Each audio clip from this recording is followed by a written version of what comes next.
Hello, मैं हूं doctor Faizi और आप देख रहे हैं चैनल रॉयड क्लासेस। चैनल रॉयड क्लासेस के कोर्स कोड 01 में एक बार फिर आपका स्वागत है। कोर्स कोड 01 है CC01। Chapter 01 some basic concept of chemistry है। वीडियो सीरीज थ्योरी 35 है। इसके पहले 34 तक हो चुका है। ज्यादा जानकारी के लिए डिस्क्रिप्शन बॉक्स देखिए और ये मेरा सजेशन है कि अगर आपको ये चैप्टर समझना है तो 01 वीडियो सीरीज थ्योरी 01 से देखिए, फिर 02 देखिए, 03 देखिए, इस तरीके से पूरे देखिए। वीडियो सीरीज थ्योरी के अलावा प्रॉब्लम का भी है वीडियो सीरीज। फिर जब आपसे ये बन जाए, ये जब आपने पढ़ लिया तो फिर वीडियो सीरीज इसके प्रॉब्लम के भी देखिए। प्रीवियस ईयर क्वेश्चंस के लिए भी वीडियो सीरीज बना हुआ है तो आप उसे भी देख सकते हैं। तो बहरहाल आज हम इस खास पार्टिकुलर वीडियो सीरीज के बारे में बात करेंगे। वीडियो सीरीज थ्योरी 34 तक हमने लिमिटिंग रिएजेंट के कॉन्सेप्ट्स जान लिए थे। असल में हम लोग पढ़ रहे हैं problem based on chemical equation. Problem based on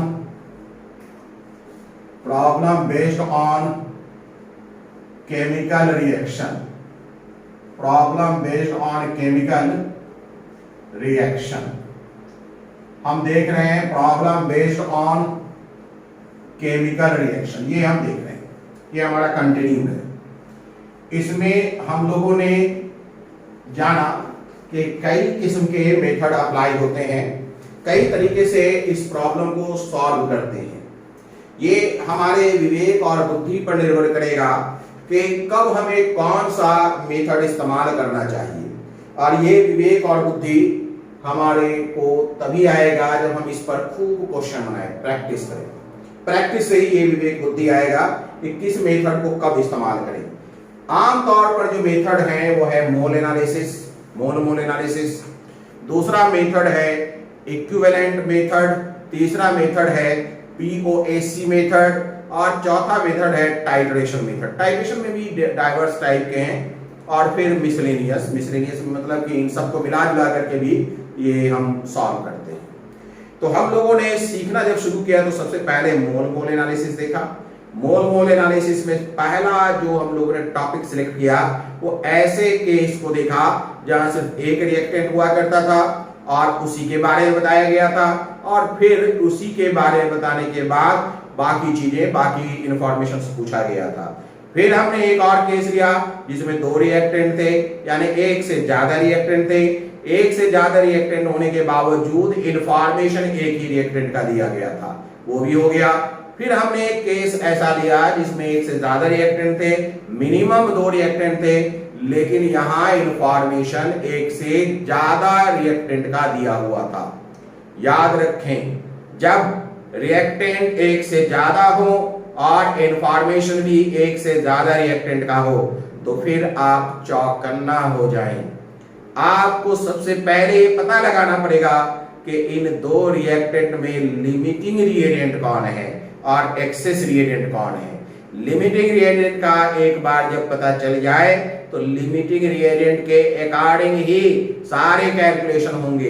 ये लिमिटिंग रिएजेंट का अमाउंट है जो फैसला करेगा कि कितना प्रोडक्ट बनेगा। ये लिमिटिंग रिएजेंट का अमाउंट है जो फैसला करेगा कि एक्सेस रिएजेंट का कितना अमाउंट इस रिएक्शन में इन्वॉल्व होगा या कंज्यूम होगा, और कंज्यूम होने के बाद कितना अमाउंट बचेगा। यानी इस केस में सारा कैलकुलेशन लिमिटिंग रिएजेंट के हिसाब से, लिमिटिंग रिएजेंट के अकॉर्डिंग ही होगा।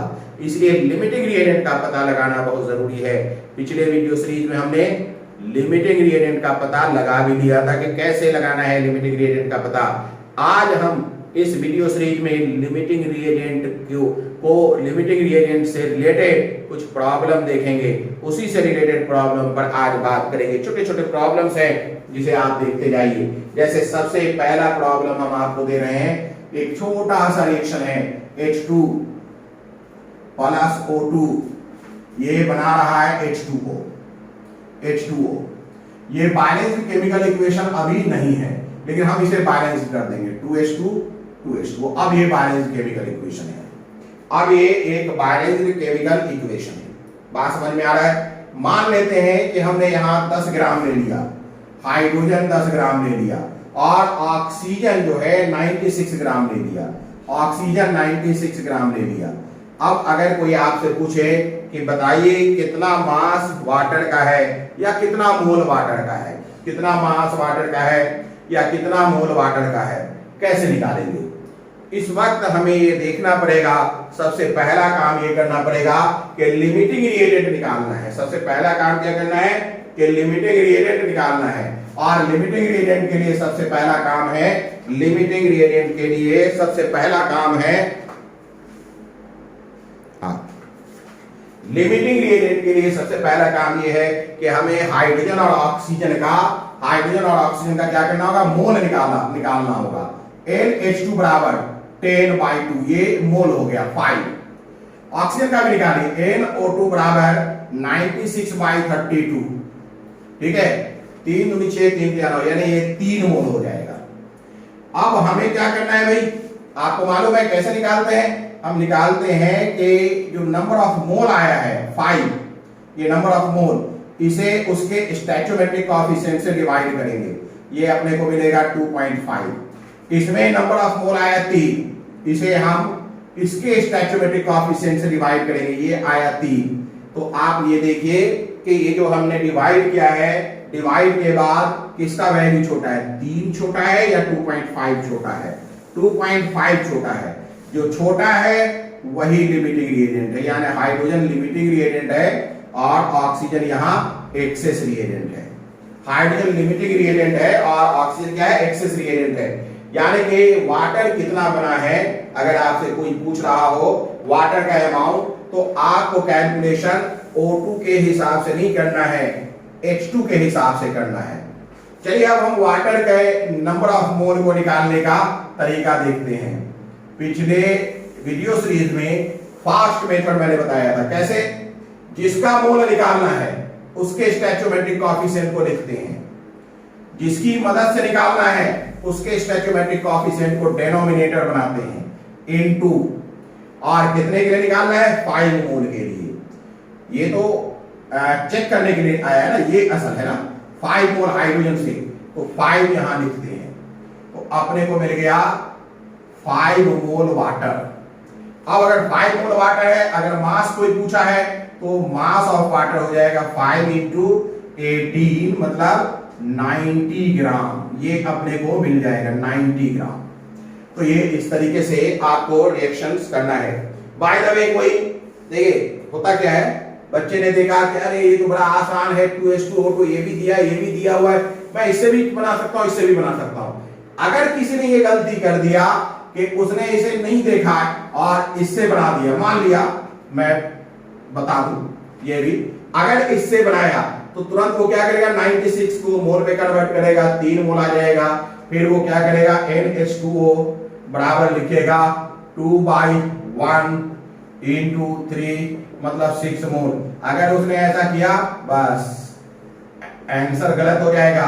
अच्छा आपको बता दें एग्जामिनेशन में क्या होगा, ऑप्शन जो दिया रहेगा उसमें मालूम है 5 मोल भी आंसर रहेगा और 6 मोल भी आंसर रहेगा। 5 मोल भी आंसर रहेगा और क्या, 6 मोल भी आंसर रहेगा। अब सोचिए अगर 6 मोल आपने कैलकुलेशन किया, गलती हो गई, तो आपने गलती यहां किया, उसके बाद आंसर भी आपकी गलती को सपोर्ट करेगा, तो आप खुश हो जाएंगे। नतीजा क्या होगा, आप फाइनली नेगेटिव मार्क लाएंगे या फाइनली आप क्या करेंगे, गलत आंसर कर देंगे। तो यहां पर बड़ा ही अलर्ट रहना है, चौकन्ना रहना है कि पहले हमें लिमिटिंग रिएजेंट निकालना है, फिर एक्सेस रिएजेंट निकालना है। अगर आपने लिमिटिंग रिएजेंट और एक्सेस रिएजेंट निकालने में गलती की तो मामला उलझ जाएगा, गलत हो जाएगा। क्लियर है? चलिए इसी तरीके के और हम कुछ क्वेश्चंस पर प्रैक्टिस करें, और भी कुछ क्वेश्चन अपने को देखना है ताकि लिमिटिंग रिएजेंट एकदम से क्लियर हो जाए, लिमिटिंग रिएजेंट में कोई प्रॉब्लम नहीं रह जाए।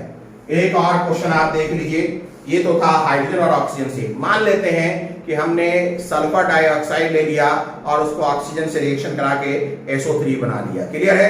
देखिए ये सल्फर डाइऑक्साइड मैं ले रहा हूं, ये है SO2, क्वेश्चन है अपना SO2, इसे ऑक्सीजन से रिएक्शन करा रहे हैं, SO3 बन रहा है। ये बैलेंस नहीं है, लेकिन अगर आप चाहें तो बैलेंस कर सकते हैं। 2 दूनी 4 2 6 2 3 6। अब ये बैलेंस है, बैलेंस केमिकल इक्वेशन है। क्लियर है? अब इसमें कुछ अमाउंट SO2 का ले लीजिए, ठीक है, और कुछ अमाउंट O2 का ले लीजिए। मान लेते हैं सपोज दैट हमने ले लिया 5 मोल SO2 और 5 मोल क्या ले लिया, SO2 ले लिया, और O2 जो है कितना मोल O2 से रिएक्शन करेगा, 5 मोल ले रहे हैं, चलिए दोनों 5 मोल ले लेते हैं, हाँ हो जाएगा। 5 मोल ये ले ले और 5 मोल ये ले ले। क्लियर है? अब क्वेश्चन मैं आपको दे रहा हूं, क्वेश्चन क्या है, आपको पहले ये बताना है लिमिटिंग रिएजेंट क्या, limiting reagent, find the limiting reagent, find the limiting reagent, पहले तो ये बताना है। Find the LR, B number find the ER यानी excess reagent, find the ER यानी excess reagent, C number amount of SO3, amount of SO3, amount of SO3 का मतलब आप अमाउंट का मतलब मोल भी निकालिए और मास भी निकालिए, ठीक है। D access reagent, amount of access reagent left, amount of access reagent left, access reagent left जो बच गया, अमाउंट का मतलब हो गया मोल भी और मास भी। क्लियर है? तो चलिए अब इसे बनाना शुरू करते हैं। ये क्वेश्चन हो गया, अब हम इसे बनाना शुरू करते हैं, मिटा दें। देखिए सबसे पहले अपने को देखना होगा, सबसे पहले देखना होगा कि लिमिटिंग रिएजेंट कौन है। सबसे पहले देखना होगा कि लिमिटिंग रिएजेंट कौन है। भाई लिमिटिंग रिएजेंट कौन है, इसके लिए हम क्या करेंगे, 5/2 कर देंगे स्टोइचोमेट्रिक कोएफिशिएंट से। ये अपने को मिला 2.5, इसे क्या करेंगे 5/1 स्टोइचोमेट्रिक कोएफिशिएंट से, ये मिला अपने को 5। हम देखते हैं इस रेशियो में कि कौन बड़ा है कौन छोटा है। ये 2.5 है, ये 5 है, साफ पता चल रहा है कि ये छोटा है। जो छोटा वही लिमिटिंग रिएजेंट है, जो छोटा है वही लिमिटिंग रिएजेंट है, ये एक्सेस रिएजेंट है। यानी अब सारा कैलकुलेशन किसके अकॉर्डिंग होगा, लिमिटिंग रिएजेंट के अकॉर्डिंग होगा। सारा कैलकुलेशन लिमिटिंग रिएजेंट के अकॉर्डिंग होगा। अगर हम SO3 का मोल निकालें तो कितना मिल जाएगा मोल, NaCN-SO3।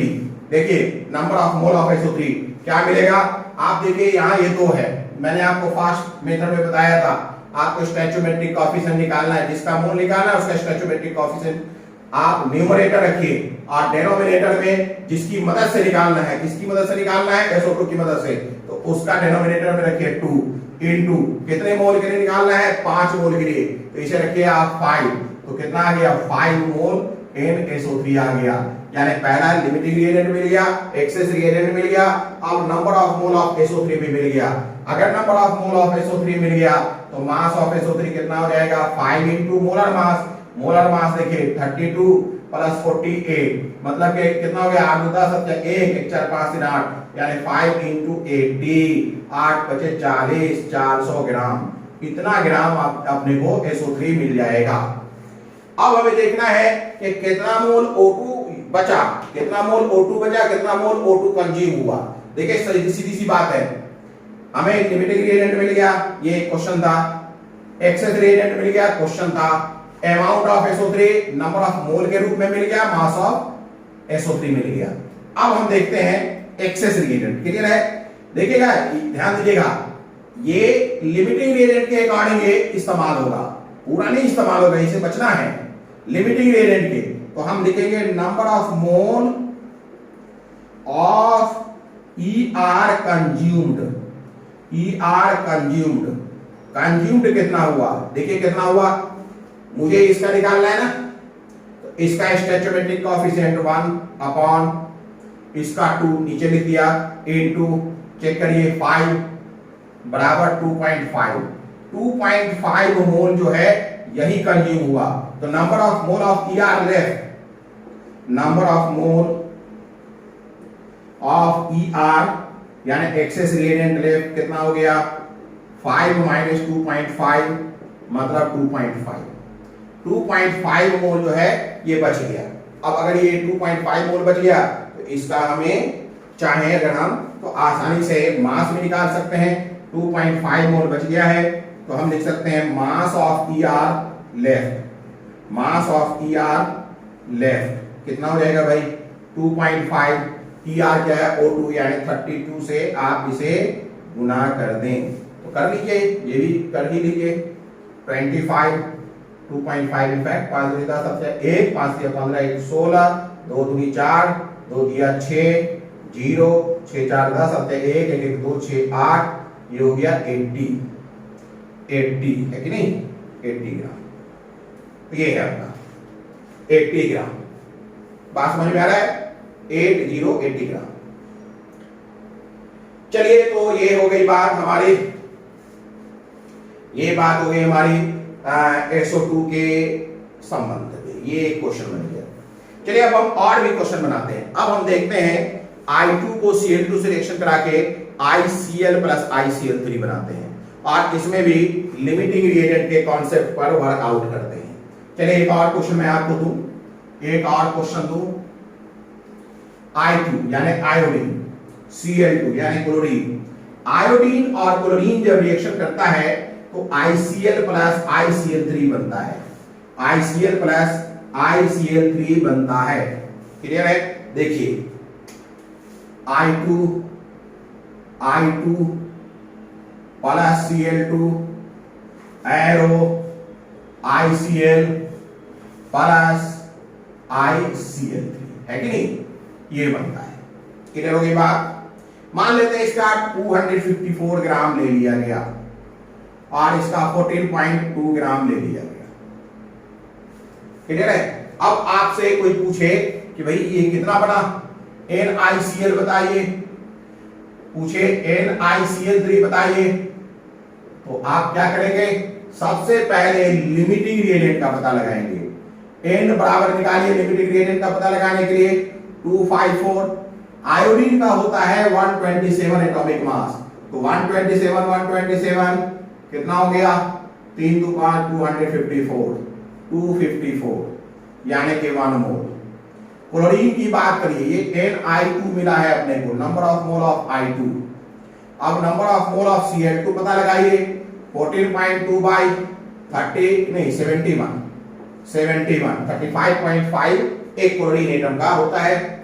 2 से इसे करिए गुना, 2 इकाई 2 2 7 14 यानी कि 0.2 मोल। क्लियर है? अब हमें क्या करना है, 1 को 1 से डिवाइड करें क्योंकि ये 1 मोल है और यहां पर क्या है अपने को एक स्टैचोमेट्रिक कोएफिशिएंट है।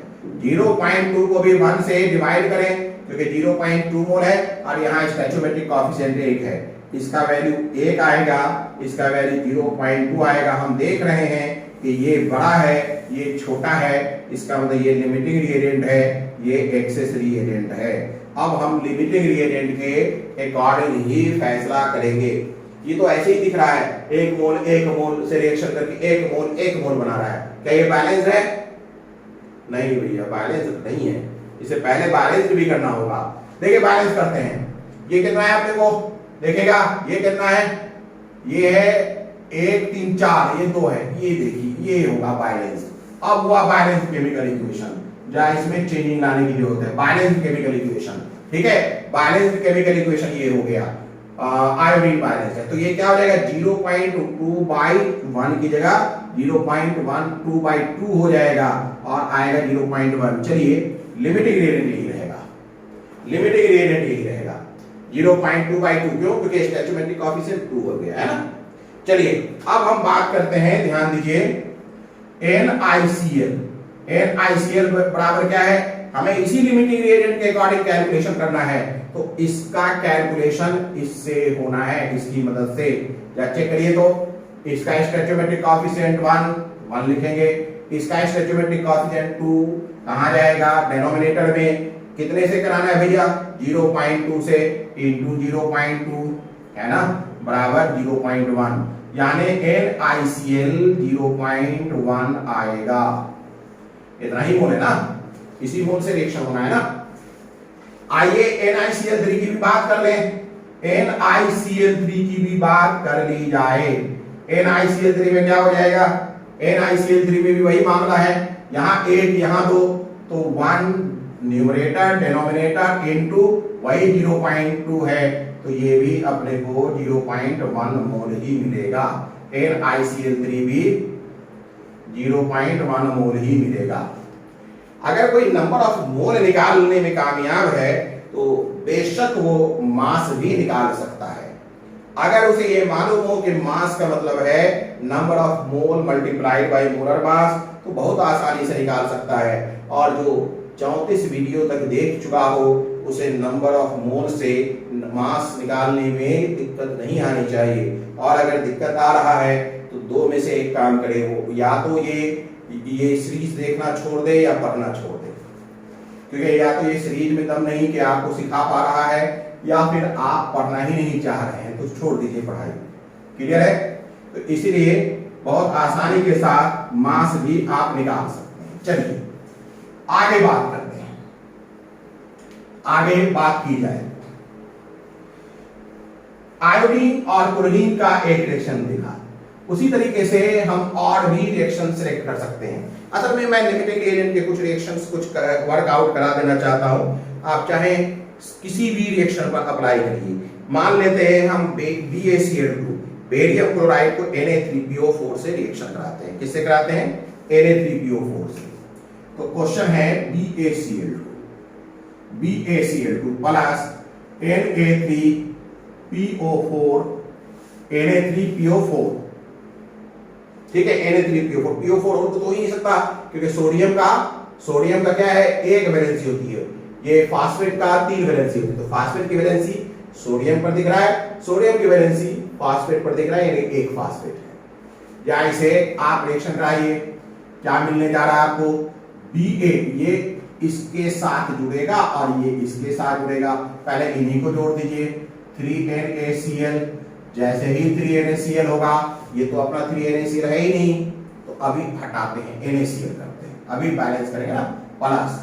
यहां देखिए Ba का वैलेंसी होती है 2, फास्फेट की वैलेंसी होती है 3, तो क्या हो जाएगा? Ba3PO4 वैलेंसी एक्सचेंज होता है ना। अब बैलेंस करिए, तो बैलेंस करिए, 3 Ba लाने के लिए अपने को 3 ये लिखना होगा, 3BaCl2। जैसे ही 3BaCl2 करेंगे ये 6Cl बन जाएगा, और 6Cl के लिए 6Na चाहिए, तो मैं इसे भी 2 से गुना कर दूंगा, है ना, तो हो जाएगा 6NaCl। देखिए फास्फेट भी 2 हो गया, वहां भी फास्फेट दिख रहा है 2। तो चलिए एक बैलेंस्ड केमिकल इक्वेशन अपने को मिल गया। ये सब 6, 7, 8 से ही हम लोग पढ़ते हैं ना। बैलेंस्ड केमिकल इक्वेशन एक मिल गया। चलिए हो गई बात, बैलेंस्ड केमिकल इक्वेशन क्लियर हो गया। अब हम देखते हैं, मान लेते हैं कि BaCl2 का हमने 0.5 मोल ले लिया है। कितना मोल ले लिया है? 0.5 मोल ले लिया है BaCl2 का, और Na3PO4 का 0.2 मोल ले लिया है। अब रिएक्शन में हम इसे या इसे कैलकुलेट करना चाहते हैं, किसी को भी कैलकुलेट करिए। मान लेते हैं ये 0.5 मोल हमने ले लिया है और ये 0.2 मोल ले लिया है। अब हम चाहते हैं एक number of mole of NaCl calculate करना, और चाहते हैं कि number of mole of Ba3PO4 calculate करें, PO4 कैलकुलेट करें। ये दो चीज कैलकुलेट करना चाहते हैं। एक बार फिर आपको क्या करना पड़ेगा? लिमिटिंग रिएजेंट निकालना होगा। क्या करेंगे? 0.5/3 कितना आ जाएगा? पॉइंट को 30 कर दीजिए, ये पॉइंट हटा दीजिए, 1/6 हो जाएगा। 1/6, 6 को 1 से डिवाइड करिए, 0.0, 6 1 जा 6, 4, फिर पॉइंट की वजह से 40, तो 6 3 जा नहीं, 6 छक्के 36, 6 7 42, 6 छक्के 36, 4 फिर 40 हो जाएगा। तो ये असल में 0.166 आ रहा है। इन्हें भी आप करिए, यहाँ 0.2 इनका स्टैचोमेट्रिक कोएफिशिएंट 2 है, 0.1 आ रहा है। तो 0.1 और 0.166 में बताइए कौन छोटा है? 0.1 छोटा है या 0.166 छोटा है? ऑब्वियसली 0.1 छोटा है, तो लिमिटिंग रिएजेंट कौन हो जाएगा? Sodium phosphate. लिमिटिंग रिएजेंट अपना कौन है? Sodium phosphate. ये है लिमिटिंग रिएजेंट और ये क्या है, एक्सेस रिएजेंट। अब हमें कुछ नहीं करना है, लिमिटिंग रिएजेंट के अकॉर्डिंग कैलकुलेशन करना है, लिमिटिंग रिएजेंट के अकॉर्डिंग कैलकुलेशन करना है। चलिए करते हैं। अपने को लिमिटिंग रिएजेंट ये मिल गया है, इन दोनों के बीच के रिलेशंस को देखना है। Number of mole of NaCl, बताइए फास्ट मेथड, इनका स्टोइचोमेट्रिक कोएफिशिएंट न्यूमरेटर, इनका स्टोइचोमेट्रिक कोएफिशिएंट डिनोमिनेटर इनटू, अब कितना है, 0.2 मोल लिया है, तो 0.2 से इसे डिवाइड करिए, ये हो गया 0.1 बराबर 0.6 मोल, 0.6 मोल। क्लियर हो गई बात? यहां देखिए NBa3PO4 होल 2, इसे भी सॉल्व करिए। यहां पर क्या है भाई, Ba3PO4 होल 2, यहां पर हमारा 1 है, तो 1 बाई कितना है, 2, वेरी गुड, 1/2 इंटू 0.2 मतलब 0.1 मोल बनेगा, 0.1 मोल बनेगा। तो इस तरीके से हम सॉल्व कर सकते हैं, इस तरीके से हम बहुत आसानी से सॉल्व कर सकते हैं। क्लियर है? चलिए एक और क्वेश्चन देखें, एक और क्वेश्चन देख लिया जाए लिमिटिंग रिएजेंट का। मैं डिफरेंट टाइप्स के लिमिटिंग रिएजेंट का करा दे रहा हूं ताकि आपका खूब अच्छे से तैयारी हो जाए। लिमिटिंग रिएजेंट के बारे में ध्यान दीजिए, ये एक ऐसा कॉन्सेप्ट है जो सब समझ जाता है, लेकिन ये एक ऐसा कॉन्सेप्ट है जिसको समझने के बाद भी सब गलती करता है, और गलती का कारण जानकारी नहीं, लापरवाही होता है। और एक सक्सेसफुल इंजीनियर और एक सक्सेसफुल डॉक्टर लापरवाह नहीं हो सकता। और डॉक्टर मान लिया लापरवाह होगा तो कितने लोगों को मौत के मुंह में डाल देगा, इंजीनियर लापरवाह होगा तो मिसाइल बनाएगा और उल्टा घूम के उसी के कंट्री पर गिर जाएगा, तो इसलिए उसे लापरवाह नहीं हुआ जा सकता। उसका जो मेंटलिटी है, जो मेंटल स्टेटस है, वो हमेशा फर्टाइल होना चाहिए, वो हमेशा चौकन्ना और अलर्ट होना चाहिए। अगर अलर्टनेस नहीं है तो फिर वो मान लीजिए कि ऐसे लोगों को सिलेक्ट नहीं करना चाहिए।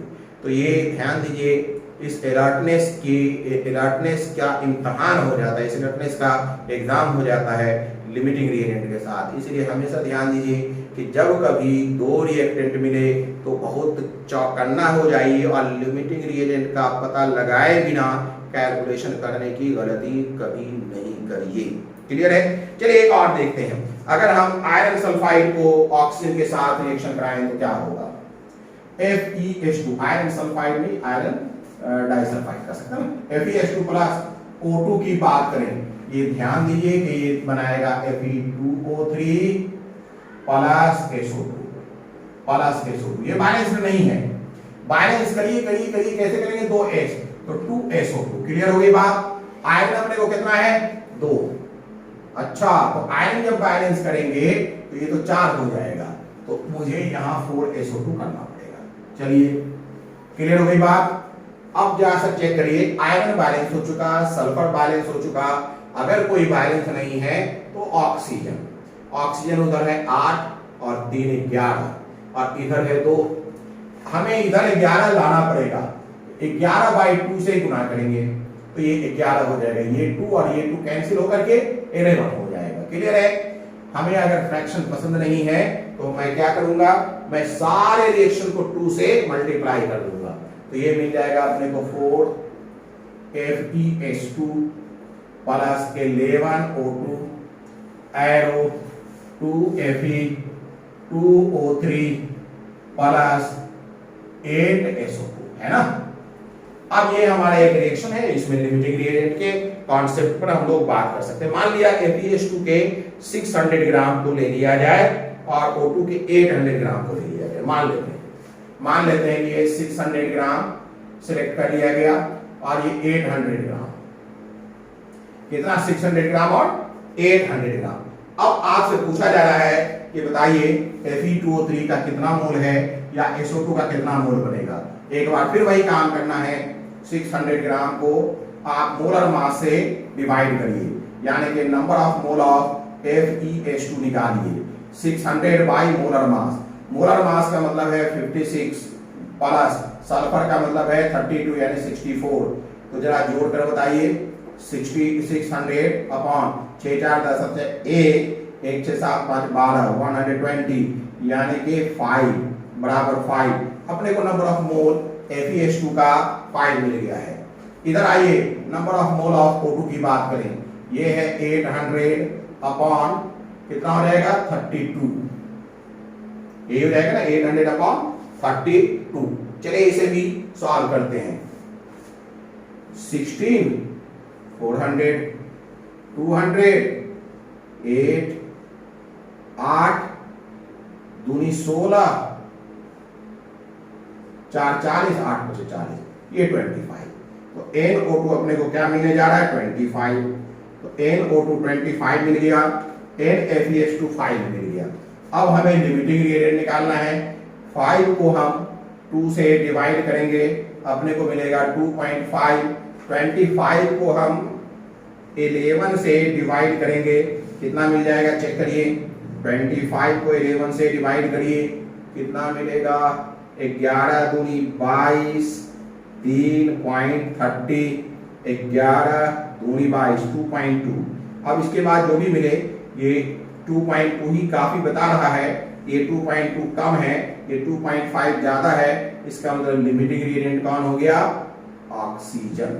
ऑक्सीजन लिमिटिंग रिएजेंट और FeS2 access reagent. Limiting reagent कौन हो गया ऑक्सीजन, है कि नहीं, और एक्सेस रिएजेंट कौन हो गया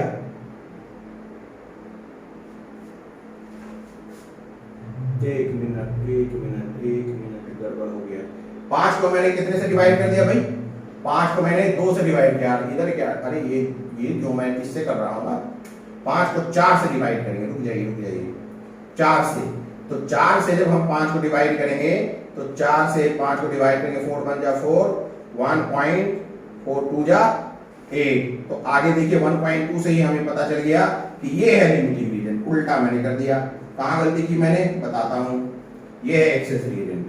मैंने गलती ये की कि इस केस में मैंने यहां से उठा लिया स्टोइचोमेट्रिक कोएफिशिएंट और इस केस में यहां से उठा लिया। ऐसा नहीं करना है हमें, या तो इसके स्टोइचोमेट्रिक कोएफिशिएंट्स लेने हैं या इसके लेने हैं। तो हमने इसका लिया फाइनली। तो ये है limiting reagent. FeS2 limiting reagent है और O2 एक्सेस रिएजेंट। क्लियर होगी बात, एकदम क्लियर कट समझ लीजिए। क्योंकि मैंने 5 को 4 से डिवाइड किया, 1.2 समथिंग आ रहा है और इधर एक्सेस रिएजेंट आ रहा है, इसका 2.2 आ रहा है। तो ये हमारा एक्सेस रिएजेंट हो गया। ये हमारा मोल है, ये मोल है और ये मोल है। चलिए अब इसे निकालते हैं। Number of mole of Fe2O3 करते हैं। Number of mole of Fe2O3 2 by किससे निकालना है लिमिटिंग रिएजेंट को भैया, ये है 2/4 इनटू कितना मोल है इसका 5 है। कितना मोल है 5 है ना, 2/4 इनटू 5। तो ये आपको मिल जाएगा 2 दूनी 4 और ये 2.5 टाइम्स भी, यानी NFe2O3 जो है NFe2O3 बराबर 2.5 मोल मिलेगा, है कि नहीं। अब कहीं भैया हम SO2 निकालेंगे, वो भी निकल जाएगा। कैसे निकलेगा, NSO2 ये क्या है स्टोइचोमेट्रिक कोएफिशिएंट 8। अच्छा लिमिटिंग रिएजेंट का कौन है 4, 8/4 इनटू क्या है 5। तो 4 दूनी 8 बराबर 10, ये मिल गया, है कि नहीं। तो 10 मोल SO2 बनेगा और 2.5 मोल क्या बनेगा Fe2O3 बनेगा। क्लियर है। चलिए अब एक और देख लें, फिर आगे बढ़ते हैं। अब हम देखते हैं मैग्नीशियम को नाइट्रोजन से रिएक्शन करा देते हैं। मैग्नीशियम को नाइट्रोजन से रिएक्शन करा दें। मैग्नीशियम को नाइट्रोजन से रिएक्शन कराया जाए। मैग्नीशियम है और उसे नाइट्रोजन से रिएक्शन कराया जाए। एक और क्वेश्चन बन जा रहा है, मैग्नीशियम को नाइट्रोजन से रिएक्शन करा दें। Mg प्लस N2, ये रिएक्शन के बाद दे रहा है मैग्नीशियम नाइट्राइड, यानी Mg3N2। Mg3N2 बैलेंस करिए, 3Mg करना होगा, ठीक है ना, N2 बैलेंस। ये बैलेंस केमिकल इक्वेशन हो गया, बैलेंस केमिकल इक्वेशन हो गया। मान लेते हैं कि मैग्नीशियम का हमने 72 ले लिया, 72 ग्राम, और नाइट्रोजन का 56 ग्राम ले लिया। कितना ले लिया 56 ग्राम। 56 ग्राम ठीक है, अब आपको लिमिटिंग रिएजेंट निकालना है, Mg3N2 निकालना है, उसका नंबर ऑफ मोल। पहले हम क्या करेंगे, number of mole of Mg निकालेंगे, 72/24, 3 चौके 12, 3 दूनी 6, एक साथ यानी 3 हो जाएगा। NMg बराबर 3, कैंसिल करके देखिए, N2 निकालिए, 56/28, 28 दूनी 56, यानी N2 अपने को मिल गया 2। क्लियर हो गई बात, समझ में आ रहा है। अब मुझे लिमिटिंग रिएजेंट निकालना है, ये 3/2 मतलब 1.5, ये 2/1 मतलब 2, तो ये एक्सेस रिएजेंट हो गया और ये लिमिटिंग रिएजेंट हो गया। क्लियर है, नंबर ऑफ मोल अपने को ये मिल चुका है। अब इसका नंबर ऑफ मोल निकालना है, इसका नंबर ऑफ मोल निकालना है Mg3N2। क्या करना है, यहाँ स्टोइचोमेट्रिक कोएफिशिएंट 1 है, इसकी मदद से निकालना है, तो 1/3 इंटू इसकी मदद से निकालना है, ये 3 मिला है, यानी कि 1 मोल, यानी कि 1 मोल। अगर ये 3 मोल बना मिला है तो 1 मोल मिलेगा। क्लियर होगी बात, 1 मोल बनेगा। तो इस तरीके से हमने लिमिटिंग रिएजेंट के बहुत सारे क्वेश्चंस बना लिए। अगर आप ढंग से बनाएंगे तो सारे लिमिटिंग रिएजेंट के बन जाएंगे। क्लियर है, एक दो और देखा जाए, एक और क्वेश्चन देखते हैं, एक और क्वेश्चन देखा जाए।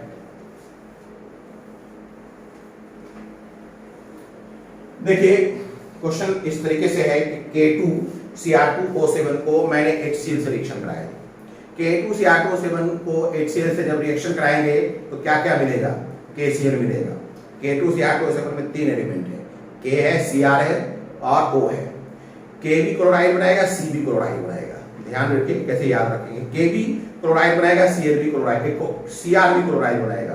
तो एक का पोटेशियम क्लोराइड बनेगा, एक का CrCl3 बनेगा। एक में KCl इसलिए बन रहा है कि पोटेशियम की वैलेंसी 1 है, क्रोमियम क्लोराइड CrCl3 क्योंकि क्रोमियम की वैलेंसी 3 है। अब क्या बचेगा, अब बचेगा क्लोरीन और वाटर, ये आपको याद रखना है। तो अगर आप K2Cr2O7 को इससे रिएक्शन कराते हैं HCl से, तो HCl से जब भी रिएक्शन कराएंगे तो KCl भी बनता है, ये रिएक्शन याद रखना चाहिए, CrCl3 भी बनता है, Cl2 भी बनता है, Cl2 और वाटर। याद इसलिए रखना चाहिए कि क्लोरीन बनाने का ये एक बढ़िया मेथड है, क्लोरीन बनाने का ये एक बढ़िया मेथड है। अब बारी है बैलेंस करने का, K2 2 है तो K तो बैलेंस करेंगे ना हम 2KCl, Cr 2 है तो 2 तो बैलेंस करेंगे ही, तो क्रोमियम क्लोराइड। क्लियर हो गई बात। अपने पास ऑक्सीजन 7 है तो ऑक्सीजन बैलेंस करेंगे, ये लीजिए मैंने कर लिया बैलेंस। जैसे ही मैंने ऑक्सीजन बैलेंस किया तो हाइड्रोजन हो गया 14, तो हमें यहाँ हाइड्रोजन को बैलेंस करने के लिए 14 HCl लगाना पड़ेगा। अब 14 HCl का मतलब है, देखिए पोटेशियम बैलेंस हो चुका, क्रोमियम बैलेंस हो चुका, ठीक है, Cl भी बैलेंस नहीं, Cl नहीं, हाइड्रोजन बैलेंस हो चुका, ऑक्सीजन बैलेंस हो चुका। अगर कोई बैलेंस नहीं है तो क्लोरीन, देखिए कैसे, यहाँ 14 क्लोरीन है, यहाँ 2 क्लोरीन और 6 क्लोरीन, तो कितने हो गए 8 क्लोरीन। यहाँ अगर हम 6 क्लोरीन ले लें जो कि 3 लिखने से आ जाएगा, तो क्या हो जाएगा, बैलेंस हो जाएगा 3Cl2। तो अब ये बैलेंस हो गया, बात समझ में आ रहा है।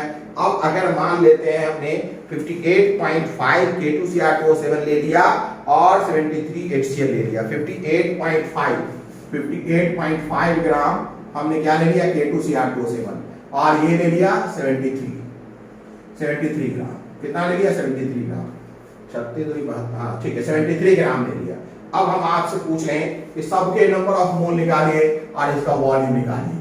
यानी हमने पूछा number of mole of KCl निकालिए, ठीक है, हमने पूछा number of mole of CrCl3 निकालिए, हमने पूछा number of mole of Cl2 निकालिए, number of mole of Cl2 निकालिए, number of mole of H2O निकालिए, जो भी निकालना हो कोई दिक्कत नहीं।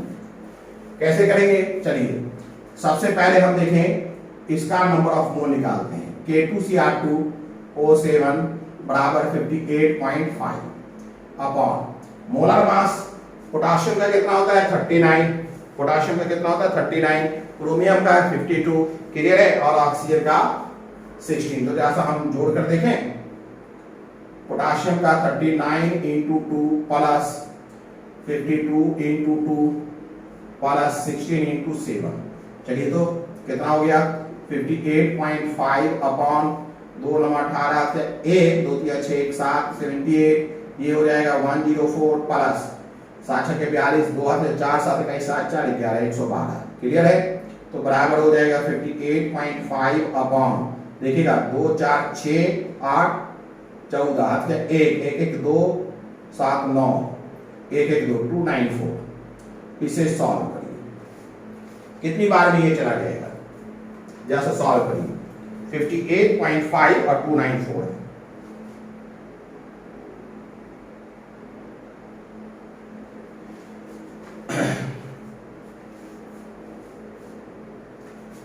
ये डेसिमल आप हटा दीजिए तो 0 हो जाएगा। क्लियर है? अब देखिए 5 से इसे गुना करिए,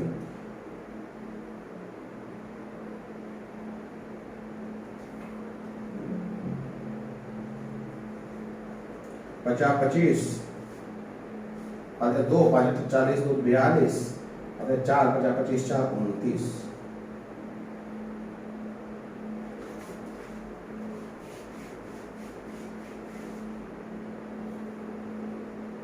क्या हो गया?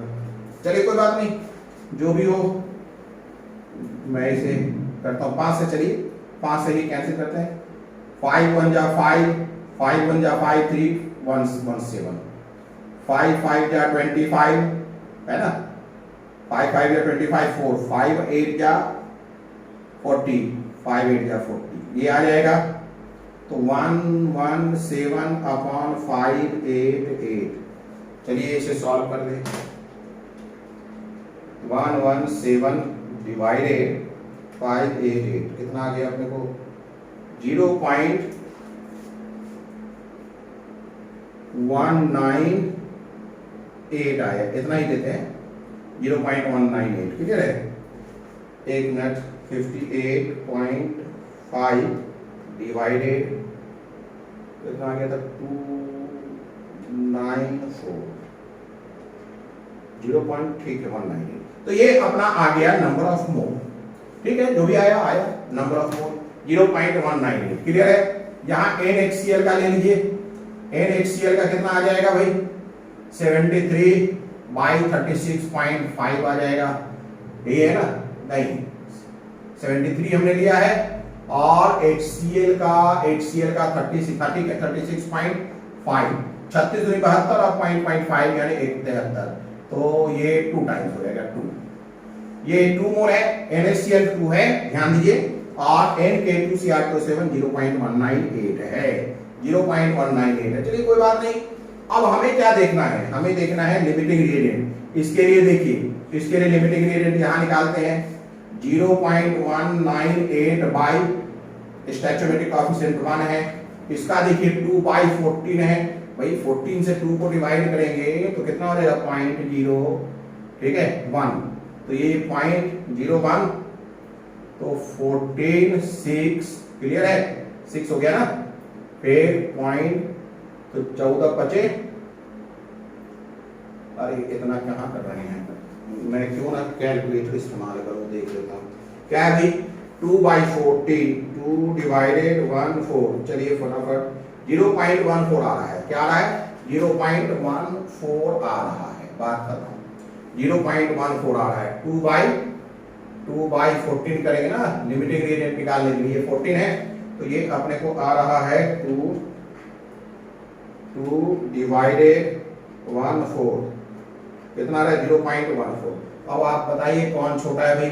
ये 0.14 है, ये 0.198 है, तो ये ज्यादा हुआ ना, ये छोटा है, तो यही लिमिटिंग रिएजेंट हो गया और ये एक्सेस रिएजेंट हो गया। फैसला हो गया, ये एक्सेस रिएजेंट, ये एक्सेस रिएजेंट है ER, और ये लिमिटिंग रिएजेंट है LR।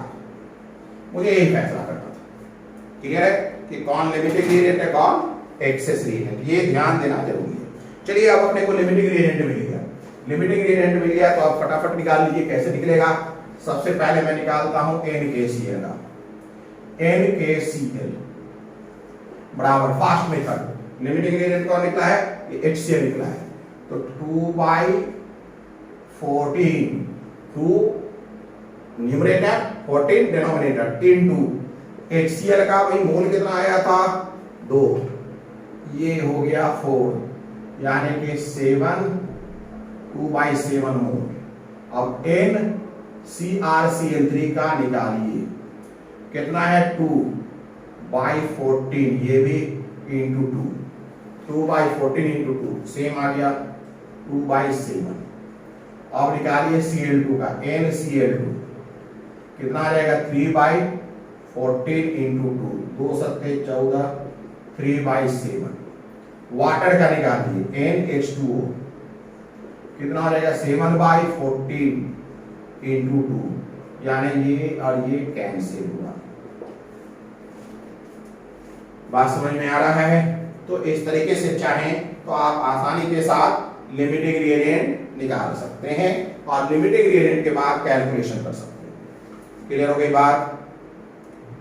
चलिए एक और क्वेश्चन देखा जाए, फिर आगे बात की जाएगी। एक और क्वेश्चन देख लेते हैं ना।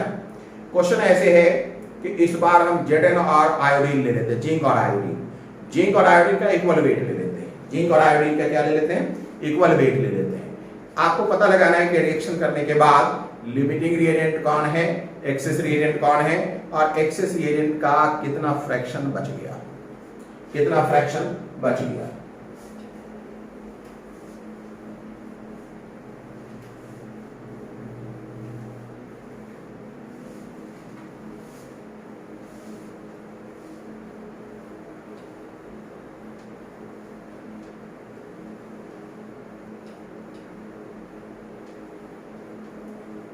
कितना फ्रैक्शन बच गया ये देखना है अपने को, है ना। तो आप लिखेंगे question, equal mass of zinc and iodine, equal mass of zinc and iodine reacts, ठीक है, with each other, reacts with each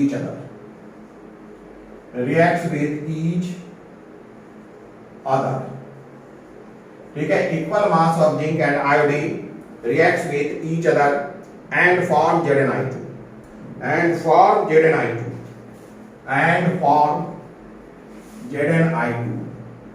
and form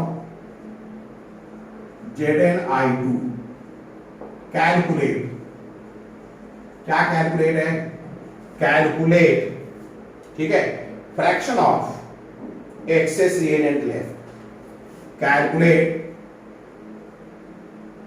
fraction of access reagent यानी ER लेफ्ट, आपको ये कैलकुलेट करना है, कोई दिक्कत नहीं। Zn को I2 से रिएक्शन करा के ZnI2 बनाना है। एक्सेस ये इक्वल मास का मतलब दोनों का मास x मान लिया, तो number of mole of Zn कितना हो जाएगा x/65 और number of mole of iodine कितना हो जाएगा x/254। देखिए जिंक का 65.38 होता है एटॉमिक मास, लेकिन यहां मैंने 65 सिर्फ आसानी के लिए मान लिया है। क्लियर है? अब आपको ये बताना है कि कितना ER बच गया है, यही है ना, सीधी सी बात है। सबसे पहले हमें लिमिटिंग रिएजेंट निकालना है, तो देखिए इसे इस नंबर ऑफ मोल को 1 से डिवाइड कर दीजिए, इस नंबर ऑफ मोल को 1 से डिवाइड कर दीजिए, यानी सेम आएगा। लिमिटिंग रिएजेंट के लिए जो कैलकुलेशन होगा वो x/65 हो जाएगा, x/254। क्यों? क्योंकि दोनों का स्टोइकियोमेट्रिक कोएफिशिएंट बड़ा है। अब इन दोनों में कौन बड़ा है? सीधी सी बात है, ये बड़ा है। क्यों बड़ा है? क्योंकि न्यूमरेटर सेम है, डिनोमिनेटर में ये छोटा है और ये बड़ा है। जिसका डिनोमिनेटर छोटा वो टोटल अगर नंबर की बात की जाए वो बड़ा हो जाएगा। क्लियर है? ये बड़ा है, ये छोटा है, इसका मतलब ये एक्सेस रिएजेंट है, ये ER हो गया और ये LR हो गया, तो रिएक्शन तो इसी के अकॉर्डिंग होगा। क्लियर है? अब ये बताइए एक मोल से रिएक्शन कर रहा है, तो कितना मोल इतने मोल से रिएक्शन, कितना मोल से रिएक्शन करेगा? सेम मोल से रिएक्शन करेगा, तो इसका मतलब है ER left, number of mole of ER left, number of mole of ER left कितना हो जाएगा?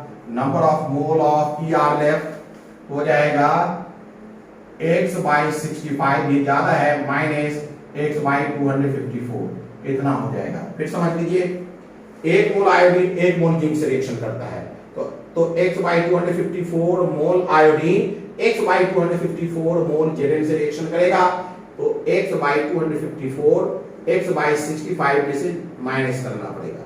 क्लियर है? क्योंकि टोटल मोल जो ER का लिया गया वो कितना है, उसमें से कितना खर्च हो गया। ठीक है, ये हमारा नंबर ऑफ मोल बच गया ER का। तो आपको क्या निकालना है? आपको निकालना है fraction, fraction of ER left, fraction of ER left, fraction of ER left, fraction of ER left. ध्यान दीजिएगा, फ्रैक्शन का मतलब है पर यूनिट, परसेंटेज का मतलब पर 100, यहां पर यूनिट की बात हो रही है ना, पर यूनिट। तो क्या करेंगे हम, देखिएगा x by 65 माइनस, या ऐसे कहिए लेफ्ट अपॉन टोटल। ठीक है, मोल left upon total, number of mole left, number of mole left, number of mole left upon total mole taken, total mole taken, है कि नहीं? कितना लिया गया है, ये कितना बचा है, x by 65 minus x by 254, ये तो बचा है कि नहीं? और लिया गया है x by 65।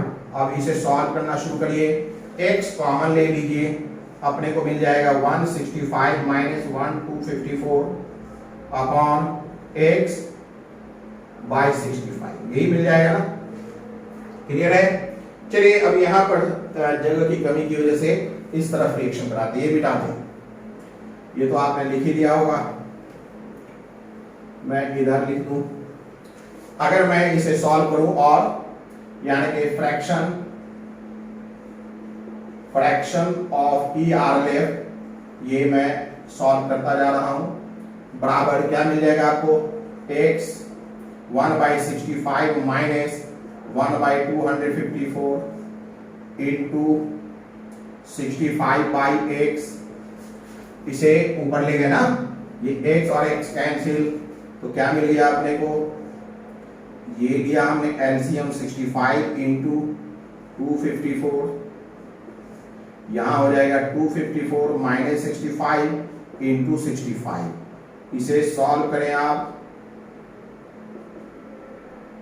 कितना हो जाएगा, ये 4 है ना, 9 5 14 10 11 12 13, ये हो गया 9 5 14, ये हो गया 4 6 8 14, 189, ये और ये कैंसिल, 254, यही आंसर है, 189 by 254, यही आंसर है।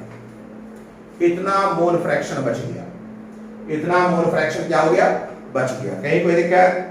चलिए अब इसके आगे हम बात करते हैं लिमिटिंग रिएजेंट के बाद सीक्वेंशियल रिएक्शन। लिमिटिंग रिएजेंट पर काफी मैंने क्वेश्चन करवा दिए, लिमिटिंग रिएजेंट पर काफी क्वेश्चन करवा दिया, क्वेश्चन का कोई अंत नहीं है, इसलिए क्वेश्चन के लिए अपने पास वीडियो सीरीज थ्योरी तो है ही, लेकिन इससे भी ज्यादा क्वेश्चन जहां सिर्फ और सिर्फ क्वेश्चन ही होगा वो है वीडियो सीरीज, इनका प्रॉब्लम सीरीज है, वहां आप जाकर के खूब प्रॉब्लम देखिए, बनाइए, उसमें लगातार अपडेशन होता रहेगा, लगातार हो रहा है, आप वहां खूब देखते रहिए। ठीक है, प्रॉब्लम की वहां कोई कमी नहीं है, कंटिन्यूटी में आपको वहां प्रॉब्लम मिलेगा।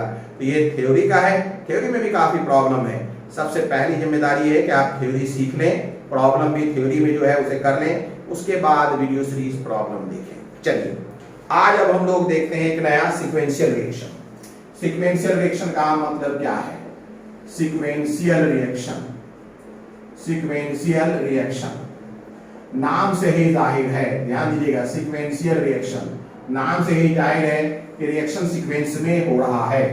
कई बार क्या होता है कि जब हम एक रिएक्शन कराते हैं फिर जस्ट उसके बाद दूसरा रिएक्शन शुरू हो जाता है, फिर उसके बाद तीसरा रिएक्शन शुरू हो जाता है, यानी कि रिएक्शन जो हमने शुरू किया था उसमें का एक कोई कम से कम एक प्रोडक्ट अगला रिएक्शन शुरू करता है, फिर उससे बना हुआ प्रोडक्ट फिर अगला शुरू करता है, तो एक chain of the reaction start हो जाता है। क्लियर है? अगर ऐसा कुछ हो रहा है तो इसे हम सीक्वेंशियल रिएक्शन कहते हैं। फिर एक बार सुनिए, मैं ये कह रहा हूं कि एक रिएक्शन हुआ, उसके प्रोडक्ट बने, उनमें से कम एक ऐसा प्रोडक्ट है जो अगला रिएक्शन शुरू करता है, फिर उसमें जो प्रोडक्ट बने वो फिर अगला रिएक्शन शुरू करता है, तो एक सीक्वेंस में रिएक्शन होता जाता है। अगर सीक्वेंस में रिएक्शन हो रहा है एक ही साथ एक के बाद एक के बाद एक रिएक्शन होता जा रहा है तो उसे हम सीक्वेंशियल रिएक्शन कहते हैं। क्लियर है? तो हम लिख लें इसको, in sequential reaction more than one reactions are running, लिखेंगे इन सीक्वेंशियल रिएक्शन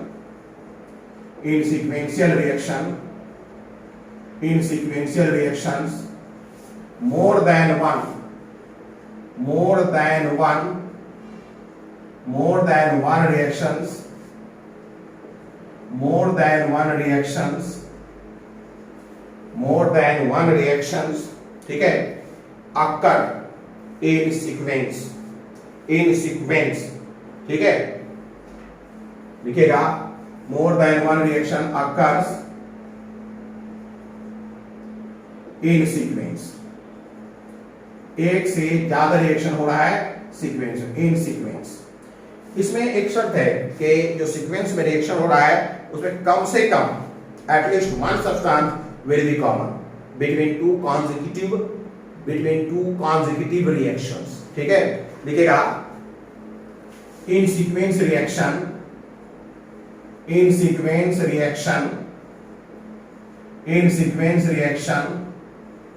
ठीक है, at least one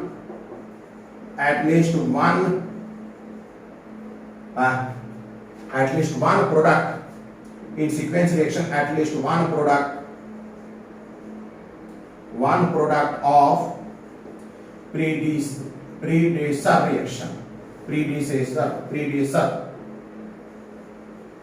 यानी पूर्वज है ना, रिएक्शन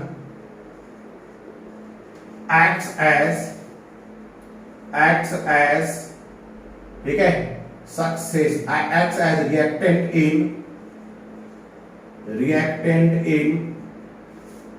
successor reaction,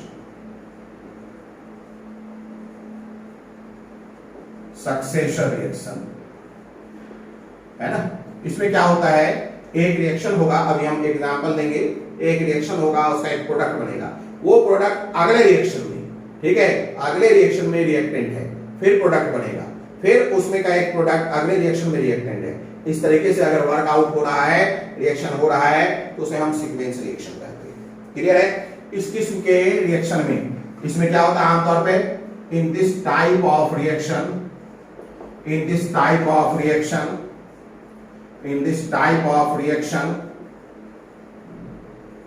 ठीक है,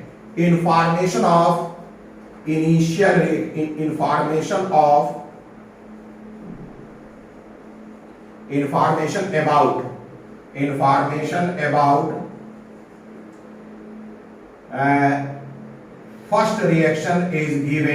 about first reaction is given, information about first reaction is given and information about last reaction is asked.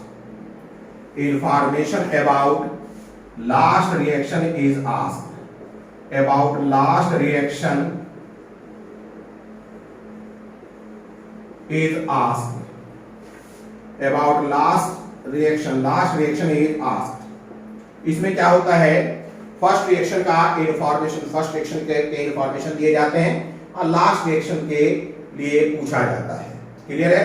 देखिए, इसे समझ लेंगे आप। एक एग्जांपल मैं दे रहा हूं, फॉर एग्जांपल एक हाइपोथेटिकल एग्जांपल देंगे, ठीक है, फिर हाइपोथेटिकल एग्जांपल के बाद हम लोग एक जेन्युइन एग्जांपल भी देखेंगे, क्वेश्चन बनाएंगे।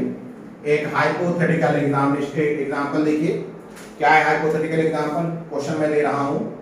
एक हाइपोथेटिकल एग्जांपल है, मान लेते हैं 2A 3B के साथ रिएक्शन करके 5C प्लस 4D बनाया।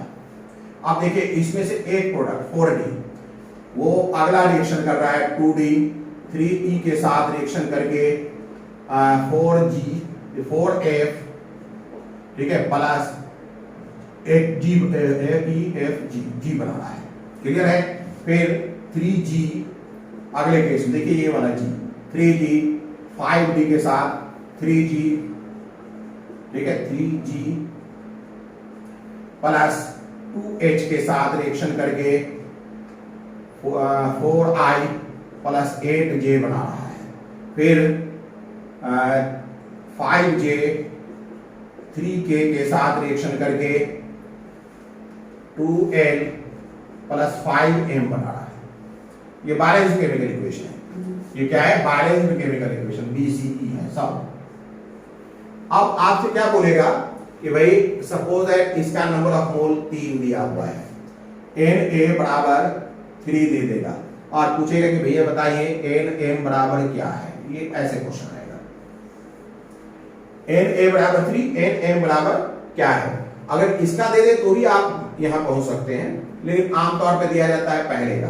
Na बराबर दिया हुआ, Nm पूछा जा रहा है, कैसे निकालेंगे? तो कोई दिक्कत नहीं है, आप फिर वही काम करेंगे लेकिन कई बार करेंगे। देखिए हम क्या करेंगे कि Na की मदद से, अब यहाँ लिमिटिंग रिएजेंट का मतलब नहीं क्योंकि एक ही इंफॉर्मेशन है, एक ही इंफॉर्मेशन है, हम C और D में उनको कैलकुलेट करेंगे जो आगे कंटिन्यू कर रहा है यानी D। तो D का नंबर ऑफ मोल निकालेंगे, ND बराबर, फास्ट मेथड अपने को मालूम है 4A का 2 है तो 4/2 इनटू ये कितना मोल दिया गया 3, तो ये मिल गया हम लोगों को 6, ये मिल गया 6। अब ये 6 उठा के यहां आ जाएगा। अब यहां देखिए ND बराबर अपने को मिल गया 6 मोल।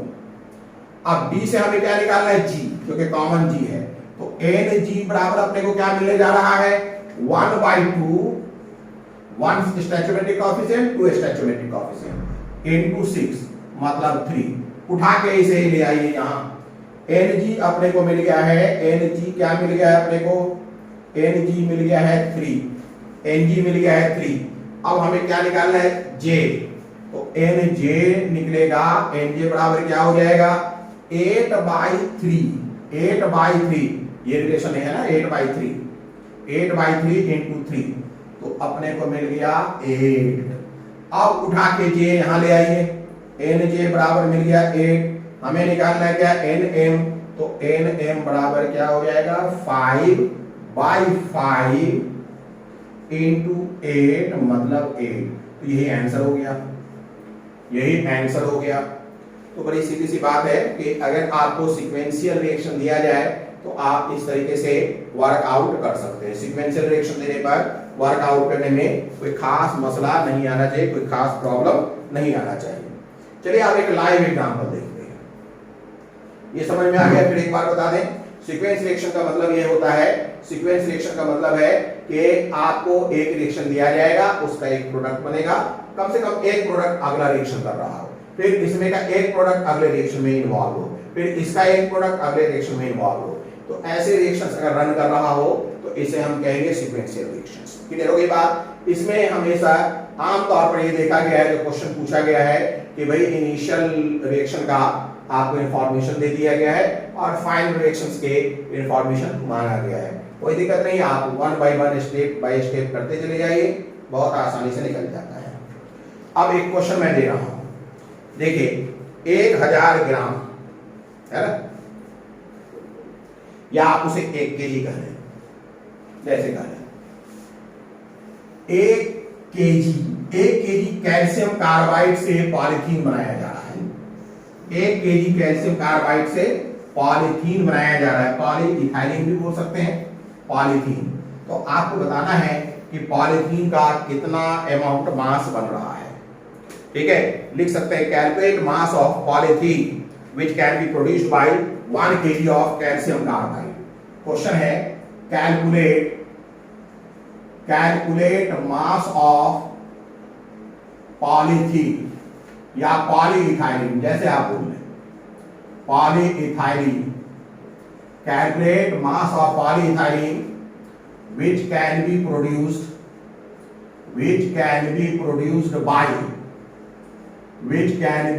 produced by 1 kg calcium carbide, 1 kg calcium carbide, 1 kg calcium carbide.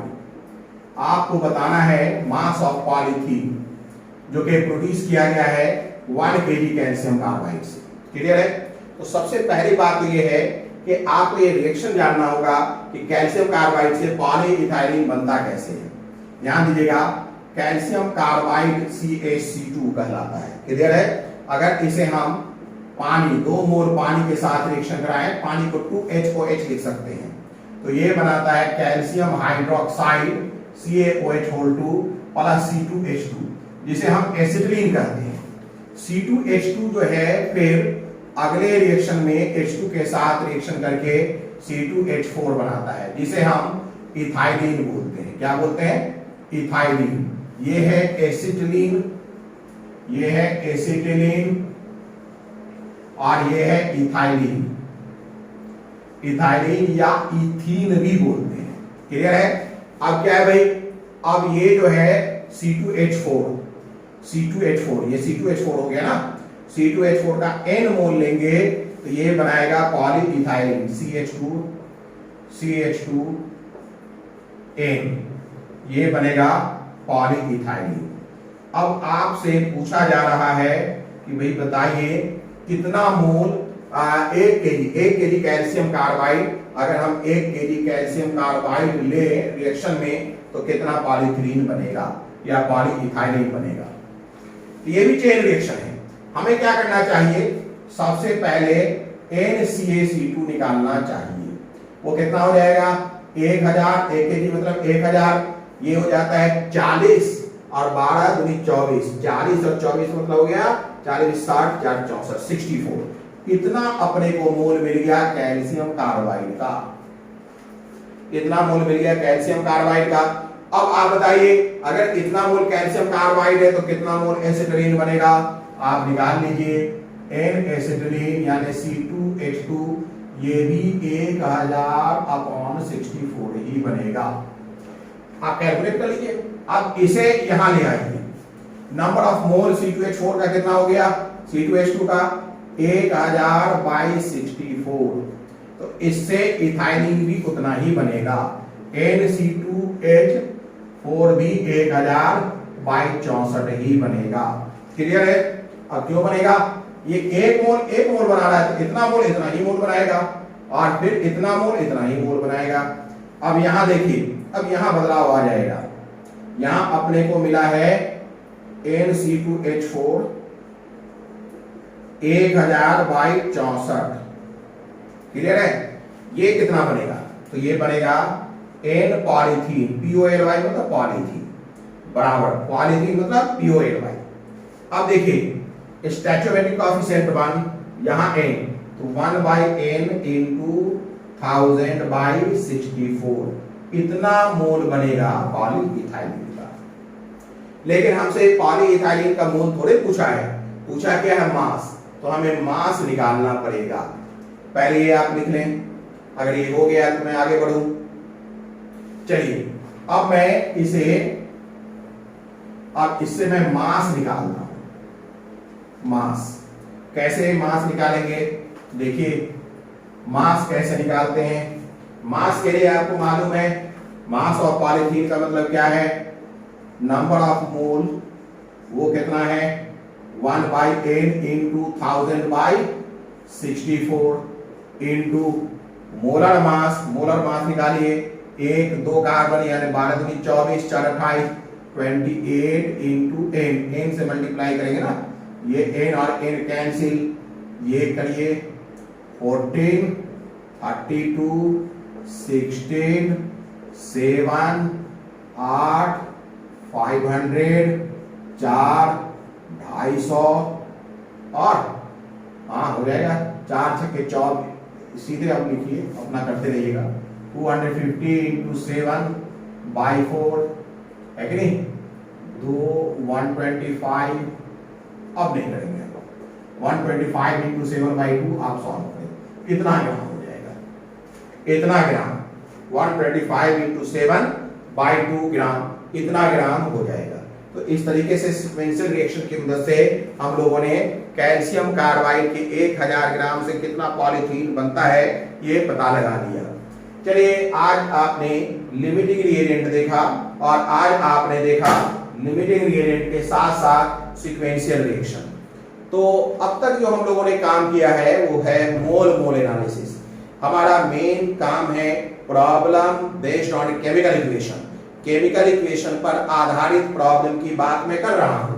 मैंने आपको कहा कि केमिकल इक्वेशन पर आधारित जो प्रॉब्लम होता है वो कई तरीके से बनाए जाते हैं। उनमें से एक तरीका मोनोमोल एनालिसिस है, जिस पर हम लोगों ने पिछले कई एपिसोड में, कई वीडियो सीरीज में काम किया।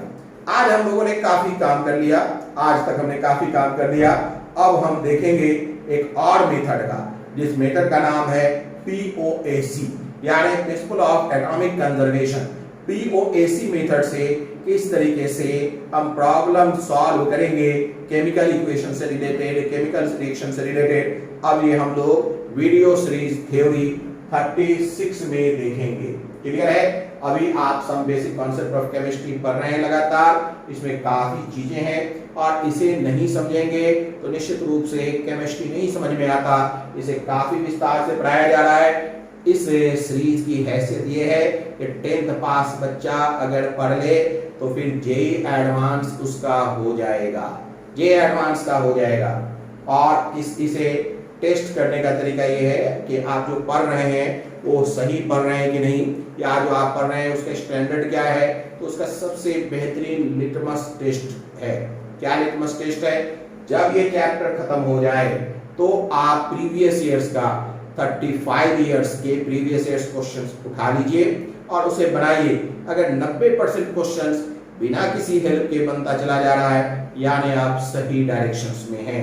और अगर 90% नहीं बन रहा है तो फिर आपको इस वीडियो सीरीज पढ़ने की जरूरत नहीं है।